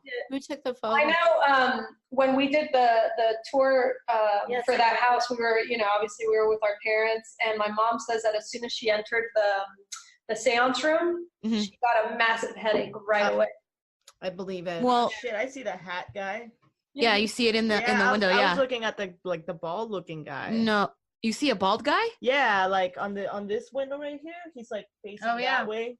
I Like, see it kind of too. looks bald. I'll Dude. scan it and Yeah. so you can see it better. Too. It's harder to see it on this I'll Instagram take it to post. work. Okay. It's Yeah. funny that you mentioned the seance room because weren't we just watching Ghost Adventures and they were at the house Yeah. and I think one of them had like really bad like experience in the seance room. Yeah, they said that's the most intense room. Yeah. That's where she would talk to all the ghosts. Is your mom like superstitious or My mom? She believes she's the one who got us in like curious about the supernatural. Like she was a goth in the 70s, you know, so she She would dress up as Morticia Adams and walk down the street. That's my mom. yeah. So she definitely is like I might be your Can we sister. meet her? but no, she's not like me where I have more ghost stories. Like she's had very few, like here and there. She says that she played the Ouija board once by herself and that the thing moved like crazy and that it really scared her. And so she kind of has a respect for the supernatural. It doesn't dabble in it anymore, but let it be known. So does curious. Yeah. Have you guys played the Ouija board before? Fucks with it. No, we're Mexican. We don't fuck with it. What white girl over here has. No. What happened? Crazy white girl. Did it move? Yeah, it did, and I talked about it in one of our episodes. It was really, really creepy, and yeah, it was pretty bad because it was at the time my best friend trying to connect with her mother who had passed away, and I wanted to connect with my grandfather that passed away. So our intentions, of course, were like pure, like we were outside. The only person in the house was her aunt, who was terrified of it. And she kept the door locked, and she was freaked out, and she's like, you do that shit outside, do not bring this inside. She was smart, right? And we lit candles, and I know for a fact she did not move it. And we asked it different questions. Sorry to rehash the same story. Oh, sorry, but yeah, I haven't heard it. I mean, there's a lot of listeners that may not have heard this, but so we asked it like, oh, just to kind of test it, like, what's, her mother's middle name? Her mother's middle name is Angel, but it kept stopping and doing weird stuff before spelling out Angel. And then, of course, I asked it if it knew my grandfather. And, of course, it said yes. And I asked, is he in heaven or hell? And, of course, it said hell because with me. And my grandfather was an amazing Catholic person that I know that was absolutely not true whatsoever. But when you're young and impressionable, that's and it made me start crying. And I was like, don't come in the house. Don't come in the house. Do you hear me? And then we freaked out. I put a phone book on top of the Ouija board. We ran inside the house. I think that was the first time I ever tried beer because and then I woke up, and I kid you not, the Ouija board was on top of the phone book. No. Yes. And I know, who would just come up on our foot? There might be a possibility of someone just walking by, but sure, urban area. And you know that aunt was not coming outside, and I know that my best friend at the time was not coming outside, and we still to this day, because she's like married, mother, Texas, completely opposite as me. We still keep in contact, but that's still something we're like. You don't mess with that. But after that experience, were there any odd things happening that you think you opened to follow you? I was a kid of the 90s, so I loved the craft, so I dabbled a little bit, and then weird things happened, and I have since tried to break my ties away from that. But I've had certain energy, and I'm just really sensitive to other people's energy too, so it's kind of hard. And I didn't realize that a lot growing up, but I want to hear your story. What about you? Yeah, you guys. Yeah, so at one point I had the opportunity to, for the first time, live by myself, and I found this apartment in a neighborhood called MacArthur Park in Los Angeles. That back in the Victorian age, it was a beautiful, very upscale neighborhood. There's a man-made lake where ducks come, and there's beautiful like hotels and that surround it. And they started making them in the Victorian era, and they built them into like the 40s. And so you have these very glamorous Art Deco hotels and apartment buildings that all have their names on them, like on the roof. So if you imagine that very traditional 1930s, like Art Deco city. I live at Nub Hill. I live in Los Altos, and they're very beautiful, very cool apartments. And so I knew that I was not going to have a car soon, which is basically like being crippled when you live in Los Angeles. You need a car. But I thought, if I live in MacArthur Park, I can go without having a car because it was close enough to all the trains and buses and everything. And that I can get to work and back and be okay. And that was the one neighborhood that was affordable to me, because although at one point it was very glamorous, in the year 2010, 10 or I don't know. Well, I even think before that, the neighborhood went down. Yeah. So So starting in the 80s and or even 70s, before. It's just not a great part of town. It became not just a very bad part of town, but the bad part of town. like you go to MacArthur Park if for you wanted everything to you buy need. drugs, you know very well that you can go to MacArthur Park and buy Or not you just need drugs, a but fake ID, a kidney or yeah, kidney. That's so MacArthur it's a Park. very interesting place. But it's also cool too in a lot of ways. You're very close to a lot of places. But tell about the coast. So anywho, I find this apartment that although it was a bad neighborhood, it was a beautiful neighborhood, and I really just wanted to live there. And when I saw the place, it was being gutted, but I could tell, even if in its complete disarray, that it was going to be the most beautiful apartment that I could afford. It was huge. It was on the 5th floor. It had this incredible view, corner unit with windows everywhere, and thick walls, and just beautiful. And so I told the guy, I want to live here, and he's like, okay, it'll be ready in a couple months. But just so you know, the man who lived here before, he lived here for 20 years, and he died, and that's why the apartment became vacant. But not only was he just a man who lived here for 20 years, he had a lot of issues. He was a hoarder, and he attracted a lot of insects and all kinds of things. So warning, just so you know, Well, that's why the place was a mess, and they were fixing it up. and they were, he's like, we're gonna make it real nice for you, but just so you know what went on before. So I was like, okay, all right, I got this. And so I kept looking for other places, but nothing compared. Everything else was half the size, just boring, not interesting. And so I held out for the MacArthur Park apartment. And sure enough, I get to move in, and that first night, I'm so excited. I bring in my bed. I put up all my pictures on the walls. It's my first night there. I'm gonna go to sleep. And then when I wake up, I realize that the door was unlocked, and I'm like, that's so weird. I totally locked the door. So I go and I lock the door. And then again, the same thing happens the next day. And the next day, and even when I'd go to work and come back, the door would be unlocked. And so I called the manager, and I was like, hey, are you coming into my apartment? Because if you do, you have to tell me. And you have to lock the door when you leave. And he says, I assure you, I'm the only one with the keys. I would never do that. And we'll change the locks right away.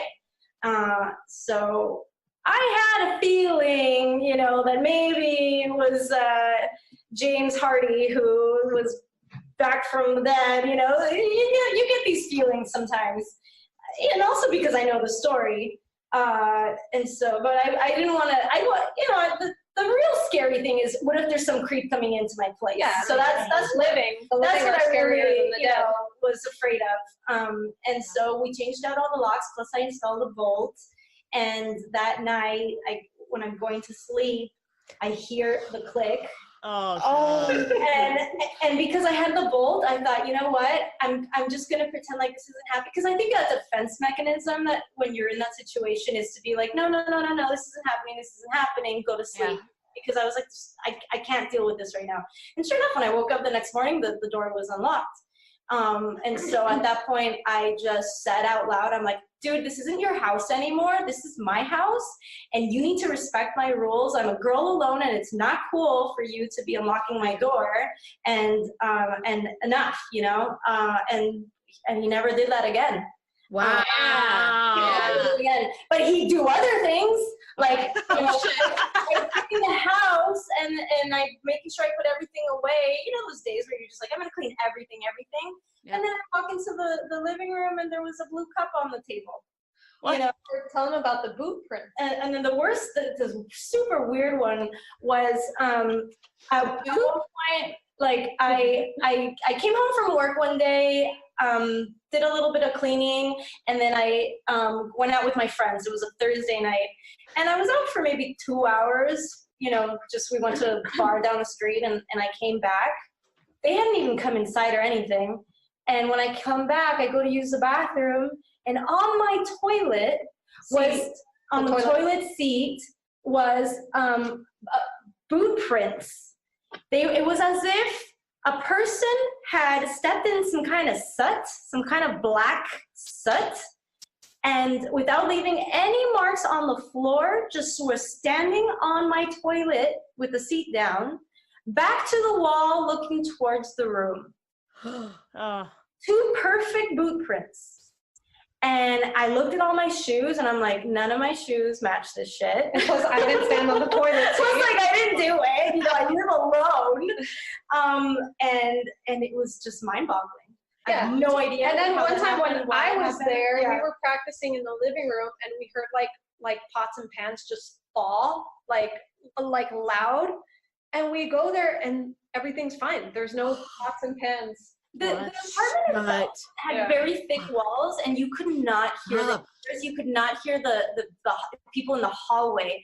And so for us to hear a very loud crash coming from the kitchen, right in the next room, it's as if someone just grabbed all their dishes and threw them on the floor. Wow. And we were like, what the hell is that? We were actually writing songs at the time, wanting it to be quiet, and go to the kitchen, and there was nothing. Yeah, and then the gas got turned on. Yeah, too. so that guy would fuck with her. Yeah, he was like Beetlejuice, where someone's trying to scare you away, you know. Right. And I held my ground. I was like, "You're dead. I'm alive. You know, this is my house now." Like, good for you, man. You know? And I'm not afraid of no ghost. And then a psychic told you, right? Yeah. So and then the cherry on the cake. I go to a party one day. And this is like a new friend to me. I don't know anybody that she knows. And I just happened to start talking to this girl who, you know, lo and behold, she talks to dead people. She's a psychic. She can communicate with the other side. And I'm like, oh my God, that's so fascinating. What's it like? This and that. And then of course, you know, I bring up, I was like, do you get anything from me? And she's like, yeah, you and I kind of have to sit and talk. Like, I just don't want to do it right now. And I was like, whoa, okay, you know, but whatever. I didn't want to like push it, but you know, we kept talking and whatever. The conversation went there again, and she's like, oh my God, like this freaking man, like he won't leave me alone. He's really mad at you. He's mad at you about your apartment. And she like described my apartment, and she's like, yeah, he has OCD, and he doesn't like the way you put your things away, especially in the kitchen. Oh. And I was like, God damn it, James, what the hell? That was the problem. The guy's OCD, and he he's has a ghost. OCD, and he doesn't like the way I put things away. He was a hoarder. Yeah, but he was a hoarder. And he was a hoarder. He was a hoarder. So I guess he hoarded things, but all the angles had to connect. I don't know. Yeah. So how long did you live in this place? I lived there for 2 years. Okay. Oh, wow. And I had a lot of fun because we had band practice there. We had a lot of parties. I developed insomnia because it's not easy going to sleep with a ghost there. You know? Yeah. So Damn. it definitely messed with my head. But I always wanted to kind of have like a fun city experience like that, and so I would, you know, and I'm glad it's over now too. But it was definitely interesting. I think that when it comes to ghosts that were human at one point, you know, as difficult as people can be, it's the same thing with ghosts. You know, you get stubborn ones and whatever, but at the end of the day, they're people. I know that he had parents that loved him very much because other people told me about him, and that even in his like 60s, mom and dad, who were probably in their 80s or 90s maybe, would make sure that they would come or get someone to come and clean out his place like once every month or something. Mm-hmm. And that's love, you know. I'm like, this guy had family that loved him, and so as crazy as he was, you know, there's got to be some good in him, and he's got to understand that like I'm not gonna cause him any harm, and that he needs to respect my space, you know. Well, going back to the gas part. Yeah. Right. Was there any? I mean, that's very dangerous. Yeah. Was there I know. any other He would do this. I would set a pot of boiling water, walk away, come back, and the water would be turned off underneath that pot and then turned on another one. Oh, okay. So it wasn't like Turn the gas on. it wasn't like you're in your sleep and he's turning I on don't the think he wanted gas. to hurt me. I don't think he wanted to truly hurt me. I think he just wanted to fuck with me. Okay. Oh, okay. Okay. Yeah. So Did you, once you left, you haven't gotten any signs of him or? Well, I told him I was leaving. I basically said, I was like, hey, I'm leaving, but just so you know, someone else is gonna come and they're gonna want to be here, so you better get used to it, you know, because you're dead. And bye, you know, and I Bye, ghost. Bye. Pass over. Don't follow me. Go to the light. Go to the light, you know, but goodbye, because I'm leaving. And then when I came to my new place, we had a couple things happen here too, where like the door would open. It was a door situation. Yeah, like we'd come home and the back door would be wide open. And it doesn't happen anymore. No, that just happened like and once so or twice. I think he might have followed me a little bit. Yeah. But he's not here now. So, Wow. yeah. So this psychic, she wasn't like, I can help you unstick this person. She was just like, yeah, he's mad at you. Well, I asked her, I was like, you know, why is he here? Like, he can go off into the abyss. Like, what is it that makes him just like not move on, you know? Yeah. And she's like, well, the way that people are when they're dead is the way that people are when they're alive is the same as when they're dead. So he's stubborn, and he's always been stubborn, and he's gonna be stubborn. You know, and then, yeah, like, if you want me to console you, whatever, you know, like, she's like, it's a service that I have, but she didn't push it, you know, she was just, she made herself available if I wanted it, but at no point was there any money exchanged or anything. She was just a cool chick, you know, I liked her. But I knew that it wasn't something, like, I know now that there are spiritual things that I can do more to cleanse a house or whatever, but I kind of felt sorry for him, and I just didn't let him stay, honestly. Like, I think that we all kind of have the power to really, like, control, not that we all, but there, you know, some things are more severe than others, and I probably did have the power to kick him out, but I kind of felt sorry for him, so I let him stay. Yeah, I do like to know, I found it very interesting, the moment that you started talking about this, the cat jumped on you. Well, yeah. I always see that, like, cats, they're the ones that can pick up on. Well, she came along as a kitten when all of this was happening, and I definitely feel like there was definitely like a positive vibe when she came along that was protective and nice. I liked it. Yeah.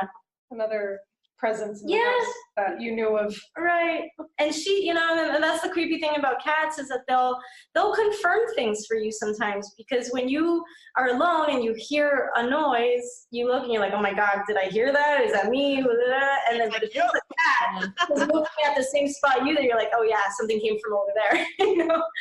But Wait, so you never saw any kind of apparition or glow? No. Oh, thank God. Well, I have seen apparitions before, but not the. Okay, let's get into that. Bring on all the creep. Come on. It happened to me once, and it was very bizarre. I was 19 years old, and my friend and I were living in Florence at the time. We went to Italy for a school trip, and on a weekend we took a train and we went to the island of Capri in a day, and we missed our train coming back, and we had to get onto this very late train. It was like 2-3 in the morning, and we were riding a train home, and we were being very boisterous as 19-year-old Nicolette was. You know, we were singing and being loud and being very obnoxious because we assumed we were the only ones on the train in our section. And I get up at one point to look at my reflection in the glass, because it was so dark outside that it was just like a perfect mirror. Yeah. And I can see a man sitting in a chair through the reflection. Well, sitting next to you in the seat. Right. He was sitting in the way that train cars are in Europe. It's a little room. So we were in a little room with seats, and I can see there was a man sitting in one of the seats. And I looked to see him, and he wasn't there, but then I look back again, and he's there. Oh. And so I realized, oh, we're disturbing him. he doesn't like me, you know. So and your friend didn't see him. It was. Oh, my friend saw the look on my face, and she knew something happened. And I was like, hey, we have to move rooms. And she was like, what did you see? What did you see? Like, she knew I saw something. And I didn't want to tell her because she's a kind of a scaredy cat. But I told her. Yeah, man. Of gotten so. That was super creepy. Oh my God, those. All right. What is that dude doing? Just sitting riding a train in the afterlife? Like, come on, can't we go somewhere better? Jesus. He likes the train. Hunting the Caribbean, you know. Put me in a bar like the cruise ship. Yeah, something fun. You know, I love your outlook on ghosts. Yeah. Yeah. Have fun, man. I know. Go to the beach and hunt it. So, do you have any advice for anyone that may come across any sort of like ghostly things or things that you've just discussed that might be scared of it? What do you? Well, I think you should assess whether it's like, keep in mind, is it really hurting me? Because Exactly. like getting the heebie-jeebies is not being, it could be psychologically harmful. It really can be, like, I acknowledge that, but realize that you have control over your psychological well-being, and that, you know, I think that if you confront a soul who once was a human being, that is something that can be talked through, and always have compassion.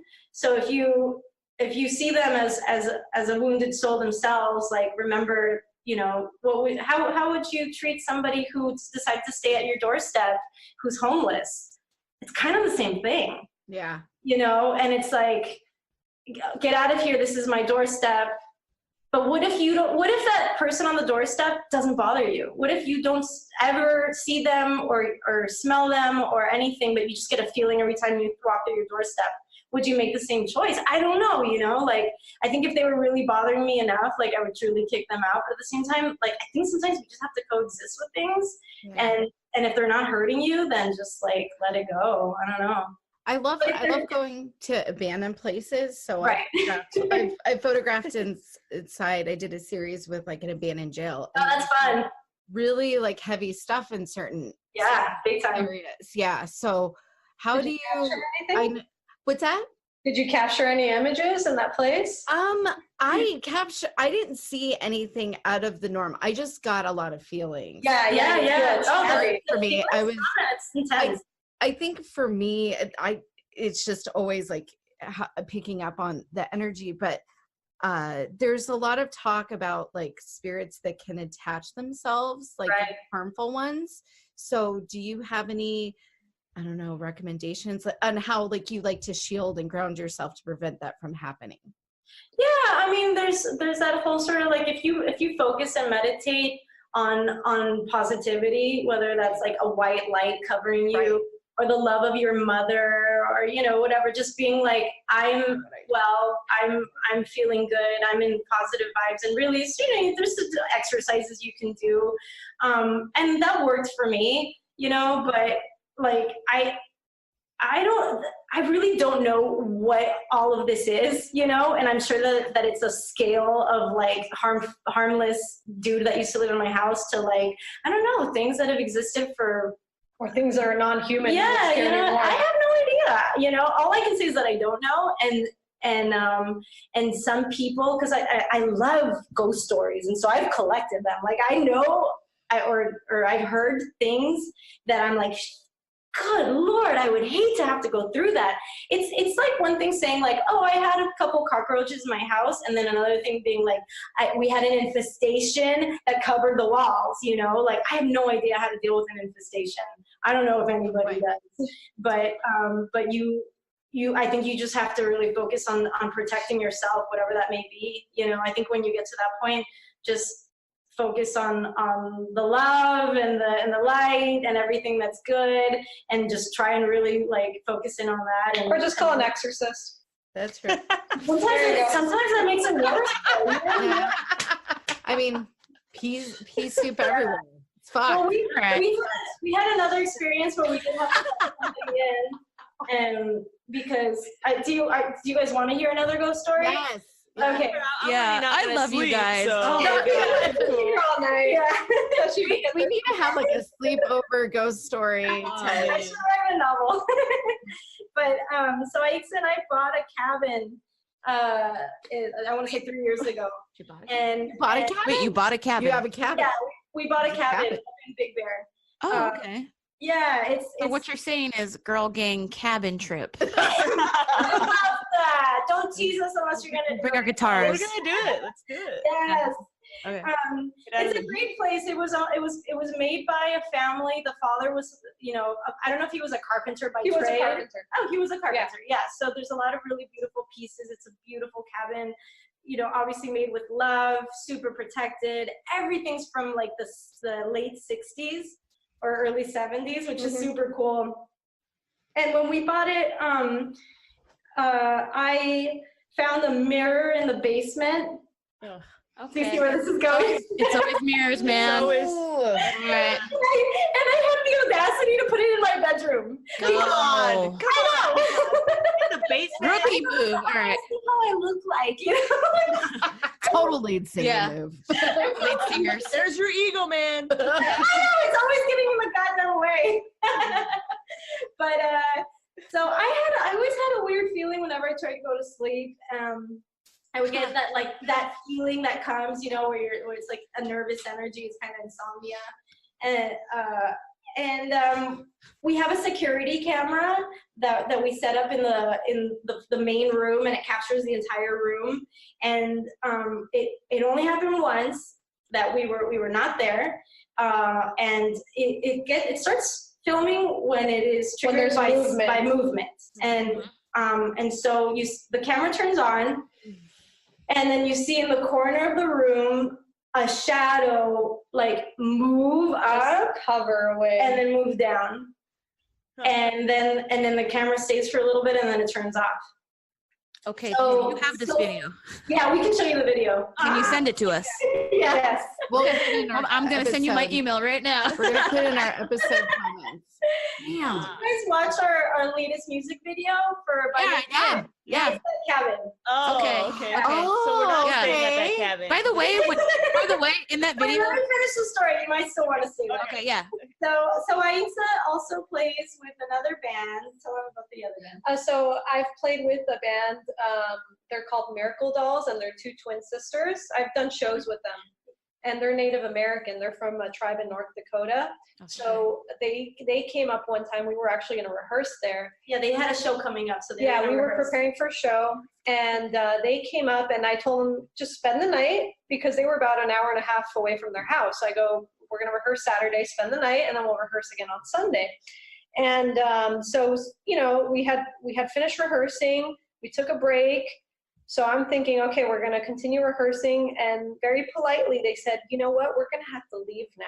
And I thought they were kind of joking, but not really. They're kind of serious, but Yeah, they don't joke too much. they don't joke too much. So I was Yeah. like, what's going on? Yeah, why are you leaving? And they're like, we feel that there's a presence here that doesn't want us to be here. And I was like, oh, are you?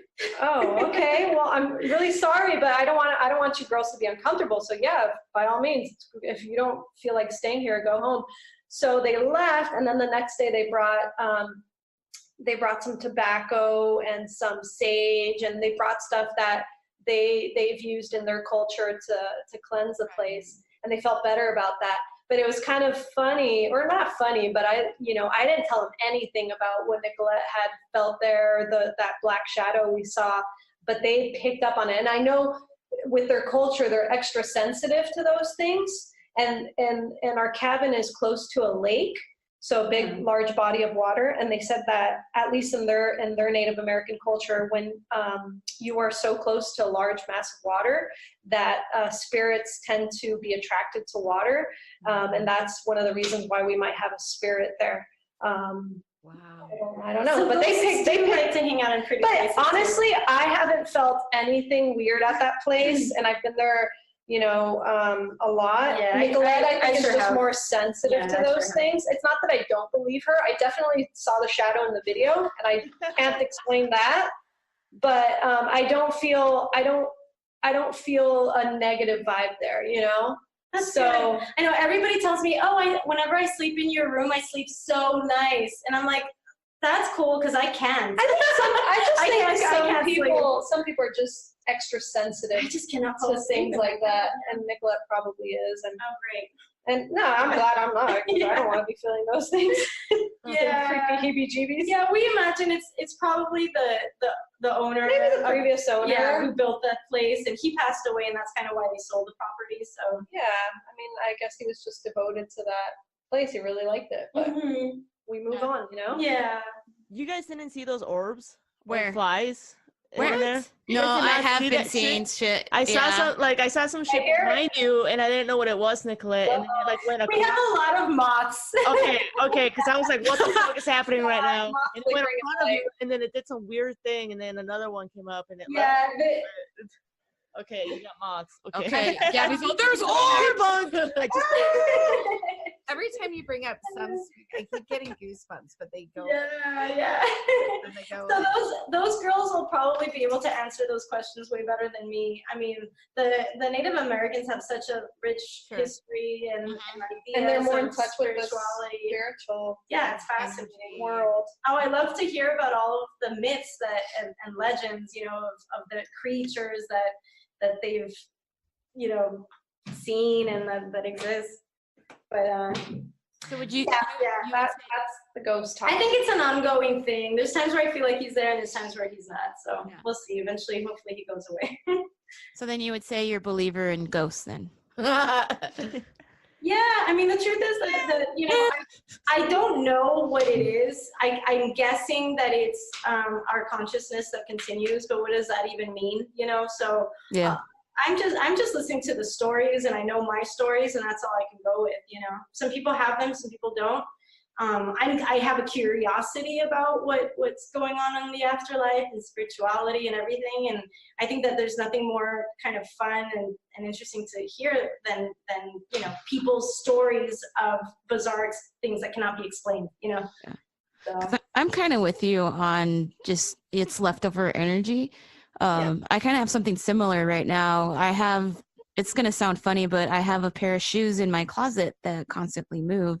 Wow. And it's not me, you know, it's not me. I have a cat. It's not going to be the cat. Because they're perfectly moved. They're perfectly moved. Buy them used, like at a thrift store, and they belong to someone else, or were they brand new? No, I bought them brand new, and it's weird because it's a specific set of checkered Vans that I have.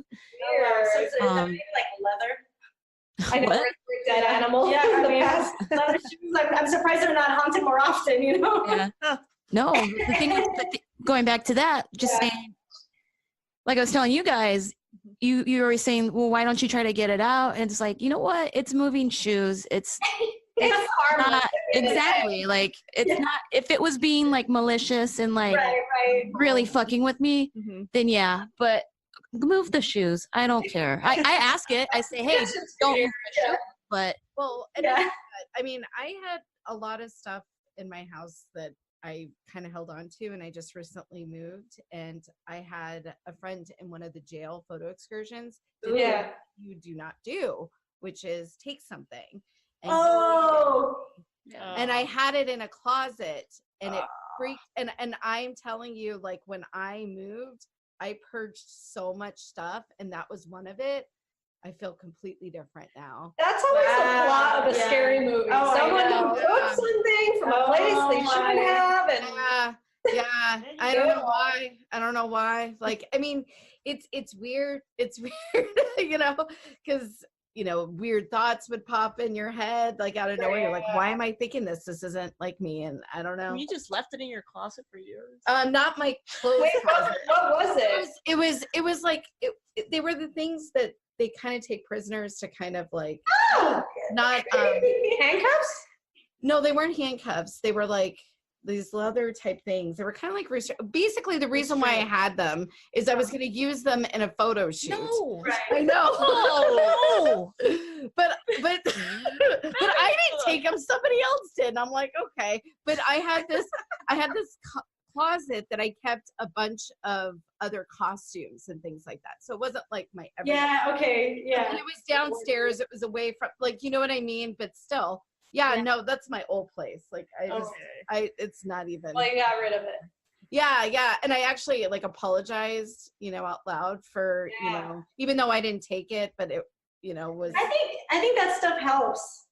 Yeah. Because one assumes that these ghosts can read your thoughts, but I mean, maybe they can't. To say it all out Just to loud. say it out loud. I I feel think like I even just said, like, I break my energy from this piece. Right, Like, yeah. almost everything that I let go of, that didn't serve me anymore. I purged a lot of stuff though, just. That's good. Yeah. Because I was like a hoarder, but not a weird, like, gross hoarder, like. Not like James. Not like James, but I mean, I kind of feel that way, like, as a creative type, you guys keep, like, Yeah, of course. I can use this again. Yeah, And then I was thinking of your future projects. yeah, that's kind of the stuff, like I said, tons of weird closets with costumes in them. I don't know, but anyway. I know, totally.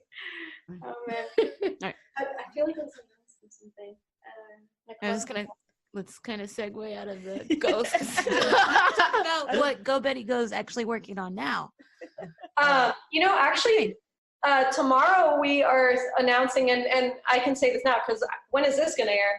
Or when are you guys going to? Friday. It'll. Okay, perfect. Friday. So it'll coincide because we're making the announcement tomorrow, which is on Tuesday, February 26th. Anyway, we're actually re-releasing our first album on vinyl, which we've never done before. We're teaming up with Wiretap Records, and we're gonna do like just a short run of Nothing Is More on vinyl, which is pretty cool because for years people have been asking for that on vinyl, and we've never been able to do it. So that's gonna come out in the late spring.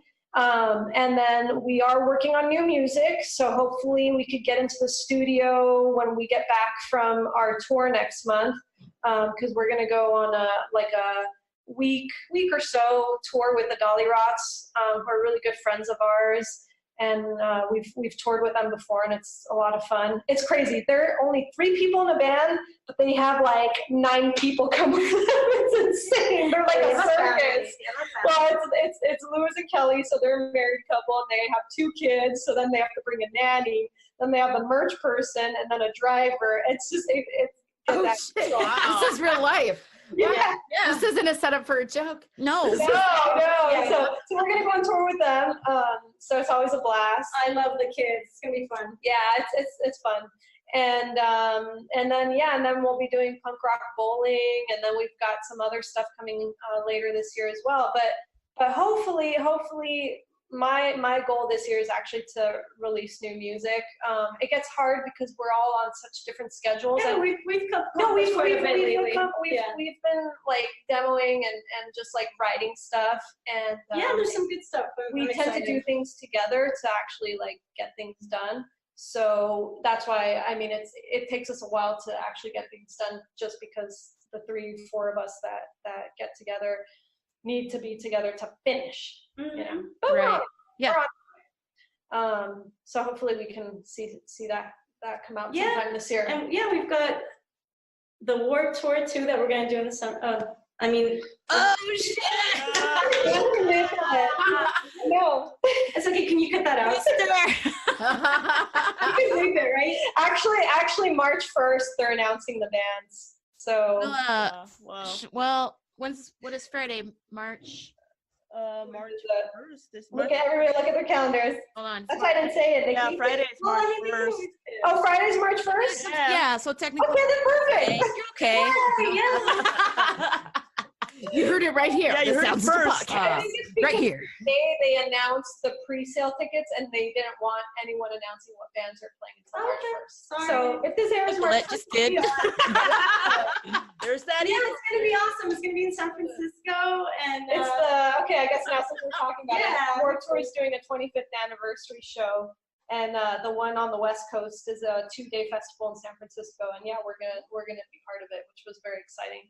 Because we did 2 Warped Tours. We did full Warped Tours. We did 04, 05, and then we did 03, 04, 05. That's how old we are. And then we did, I think, 2016, 17. We did a few shows. So they're just, I think I was 11, but yeah. Yeah.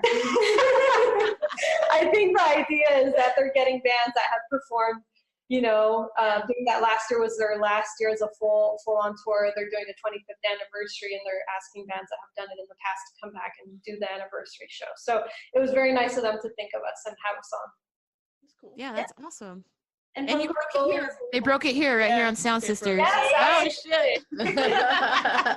Exclusive, along with the ghosts. Yeah. That's what happens when you tell scary stories. You bond. Can we just kind of touch on how you guys are writing your songs? Does somebody bring in the riff, or do you guys like write a riff together and then you send it to Betty, or how does it work? Yeah, there's some. I play a little guitar, so I'll just come up with stuff, and I'll kind of think of a melody, and then we'll work on it together with Nicolette, where she'll hear what the direction the song is going into, and then she'll come up with lyrics and different melodies. And same thing with Betty, like she might come up with something on guitar with melodies. Everyone kind of gets their own ideas going. And then when Michelle comes in, she puts in her bass lines and, thinks of chord changes and things that we could do to progress the song dynamically or just change something up. So that's why it really does finally come together when we all get together to be able to finish it together.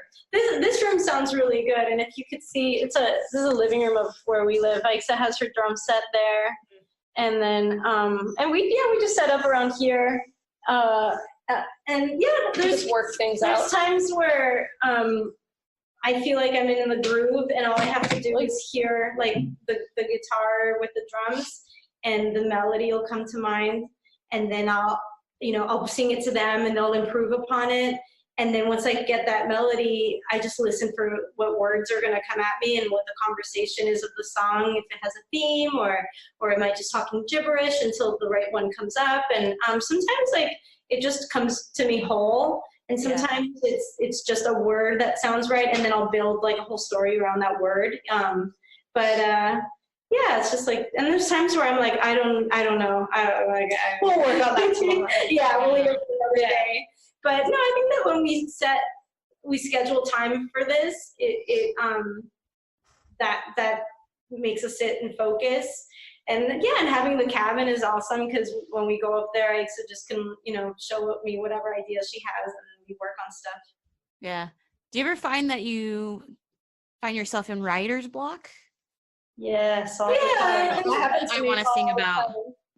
It's because personally speaking, for myself, I'm just exhausted from maybe like working a full day of just regular work, and then when you try to be creative, it gets a little difficult just because the mind is just tired. Right. So I get a little frustrated myself with that, just because it's like I'll give myself time to say, okay, I want to work something out, and then I'm just like, I'm also a frustrated guitarist. So. Yeah, it's a shame. It's cool that she's a drummer, and I love being a singer, but we really do kind of need that guitarist here. And so Betty can't be here all the time. We make a lot of progress when she's here. Yeah, exactly. But we try and do our best. What we'll do is we'll record Betty's ideas, and then we'll work off of those recordings. Yeah, or same thing. We'll record things for her, and then I'll have her like redo some chords. I'll be like, I keep repeating this over and over. What other chord? And we've always worked like that, and somehow it manages to. As long as someone has taken it that next bar, you just keep, passing the baton and keep going forward. Yeah. And I wrote an entire song just from some recording that they had busted out one night, and I love it. It's fun. Yeah. When I find myself that I'm kind of stuck and I'm writing like the same riffs and stuff like that, what I'll do is like I'll listen to albums that I fucking loved in high school. Oh yeah. And try to just throw myself in that and get some kind of creative spark from that. That's what Rachel says. Go back to basics. That's what he always tells going me. back to basics. I do the same thing with art. Do you do that with your art as well, Nicolette? Like visual art? I always try to look at new things. I feel like all of the stuff that inspired me, like in high school, they're there, and I got them. I don't know if maybe music is different, but at least like visually, I look at just like I think because I like to do people and their faces. I love to just look at many, and that's the beauty of the internet now, is that it is an abyss of possibility, and I collect things that inspire me that hopefully I haven't seen before. But honestly, like I haven't had writer's block in a while, and I think it's because I give myself time. I've been taking a lot of time off, and I've really been having a very fun year, and so I have no excuses. When I do want to get to work, I get to work, and I haven't had writer's block in a while. And when I do have it though, I just let myself like not work that day. Because it's frustrating. You stress yourself out. Yeah. You can't force it either. Yeah, you can't force it, and that feeling will come back. I trust that it will. Yep. And but sometimes I'll think that I'm in a funk where I don't feel like writing, but then I'll hear her doing it, and then I'll be like, oh, actually, I do have an idea, and then Yeah, everyone feeds off of each other. So, I don't know. I think it's cool. We kind of inspire each other to work things out. That's awesome. Yeah. I don't know. I know you guys know that we're kind of going through some stuff with our band. Yeah. So it's if they can get through it, Right. we'll get through this. You guys got this. When Nicolette left the band, kind of going back to that story, I thought there's no way, absolutely no way that we can continue doing this, that Nicolette would ever come back, that like she would even ever talk to Betty and Michelle again. Like, there's no way. That would never happen. But you know what? Time honestly does heal. And if there was something genuine there, and sometimes maybe not, and then, people just move on and go on with their lives, and that's okay too. But it's just music, in that, like, you guys keep doing it, and whether it's other people that come along or you guys make up or I have no idea what happened, but keep making it, and try and just like. Oh man! Oh shit! Time for the advice. Damn! No! What's the advice? Hola, mijas. The ghosts want us to wrap it up. Nicolette, you were just about to drop some beautiful advice on us. Do you remember what you were gonna say? Oh, hold on, let me put you on. Nah. I'm just saying that, like, life is short. Just have fun. Just do what makes you happy. Yeah. And whatever inspires you, definitely just continue to be curious and listen to your inner baby. Your inner team. It's that inner baby, man. Best advice. I got My inner baby says I'm hungry and I'm tired. All day today. That ego's a pain in the ass, but it's there for a reason. Yeah. Well, we love you guys, and we should do the Girl Gang tour again sometime. That was such a blast. Absolutely. Yes. We love you too. Thank you so much for having us. Thank it's you super fun, and I can't wait to hear all the episodes Yes, that you guys do. I still haven't had the chance to listen, but I'm going to do that now. We should have you guys in an in-studio session sometime. I love that. Yeah. Photo shoot. Well, we're going to be there in March, so we'll try to work something out. That'd be great. We could do a photo shoot, Gabby and I behind the camera. It'd be fun. Right on. Awesome. All right, ladies. Just real quick, can you plug your social medias for the listeners? Yeah. We're on all the digital platforms, but you can find us, for example, on Facebook as Go Biddy Go Official, on Instagram, Go Biddy Go Official. We're on Twitter, we're on YouTube, we're on Spotify. So wherever you like to check things out, you can always find Go Biddy Go there. Awesome. Well, ladies, it was amazing talking to you. Yeah. Congrats on your vinyl pressing of the first record. That's huge. Yeah. I'm going to get it. Yeah, For sure. I'm going to get it, definitely. Will you guys sign it? Right though? on. Sign it for me. I'd be happy to. Okay. Yeah, we'll scribble on it. Yeah, no All right, problem. Sweet. All right. Can you get your ghost All right. to sign mine? No ghosts. Nope. No, but we're gonna give you guys the footage that we talked about in the picture. Okay. Awesome. Sweet. Sounds good. Awesome. All right, ladies. All right, we'll talk to you guys. We'll be in touch. Okay. Okay. Bye. Bye. Bye.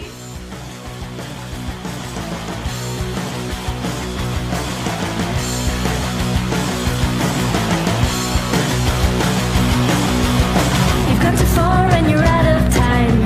I want the truth, but you're full of lies, and you're waiting for that moment to get by. Wait till nighttime to feel your game. You suffocate buried in your shame, and you're hoping that no one will see you cry.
lovely ladies from Go Betty Go. Go Betty Go. Check them out on the social medias. And go pick up that first album on vinyl. I'm so stoked on that. Yeah. Hopefully it's colored. Like, Yeah. that'd be cool. Yeah. It needs to be. I'm sure it will Oh, be. yeah. Yeah. I'll get them all. And you heard it here first. They're going to be playing Warp Tour. Mm-hmm. That's huge. 2-day festival out in San Francisco. Right here. You heard it here first on the Sound Sister podcast. We're gonna have That's to. right. Yeah. All right, guys. Remember to head over to the website, soundsistersaz.com, to view and listen to previous podcasts. Go to Facebook and like us. Instagram to follow us at Sound Sisters AZ. You want to listen to us in an app? Check us out through iTunes, Spotify, Stitcher, Google Play. All that good stuff. It's real good stuff. And as always, we want to thank you guys for your support. It means everything to us. On that note, this is your host, Drea Doll, signing off with my lovely ladies, reminding you to keep your eyes on the prize and always do your best. Thank you. Bye. Bye.